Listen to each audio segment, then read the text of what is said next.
First of all ఫెమినిస్ట్‌కి అర్థం ఏందంటే, వాళ్ళ రైట్స్‌ని వాళ్ళు కాపాడుకుంటూ, వాళ్ళ ఓన్ కెరీర్‌ని చూజ్ చేసుకుంటూ గ్రో అప్ అవ్వడం. అంతేగాని ఫెమినిస్ట్‌కి అర్థం అబ్బాయిలని డిగ్రేడ్ చేయడం, ఒక అబ్బాయిల జాతిని డిగ్రేడ్ చేయడం కాదు ఫెమినిస్ట్‌కి అర్థం.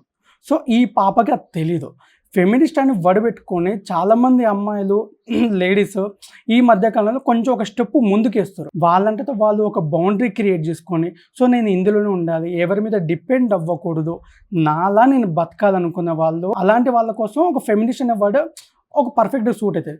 కానీ ఎటువంటి బుర్ర లేకుండా, ఎటువంటి నాలెడ్జ్ లేకుండా ఫెమినిస్ట్ అనే వర్డ్ ఒక అడ్వాంటేజ్‌గా తీసుకొని, ఒక జెండర్‌ని డిగ్రేడ్ చేసి మాట్లాడడం కరెక్ట్ కాదు. అందరి లైఫ్‌లో అన్నీ నచ్చవు. చాలామందికి కొన్ని విషయాలు నచ్చవు, కొన్ని థింగ్స్ నచ్చవు.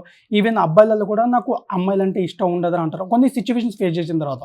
అంతేగాని నాకు మా అమ్మ అంటే ఇష్టం ఉండదు, నాకు మా చెల్లంటే ఇష్టం ఉండదు, లేకుంటే మా ఫ్రెండ్స్ అని ఇష్టం ఉండదని చెప్పడం కరెక్ట్ కాదు. ఈవెన్ ఈ అమ్మాయి కూడా నాకు అబ్బాయిలంటే ఇష్టం లేదని చెప్పింది. కానీ దానికి ఒక ప్రాపర్ రీజన్ చెప్పి, దానివల్ల నాకు ఇంత హర్ట్ అయింది, నేను దానికి అబ్బాయిలంటే ఇష్టం లేదని చెప్పొచ్చు. కానీ వాళ్ళ ఫాదర్‌ని హేట్ చేసేంత ఈమె ఏం పొడిచిందో నాకు తెలీదు కెరియర్‌లో.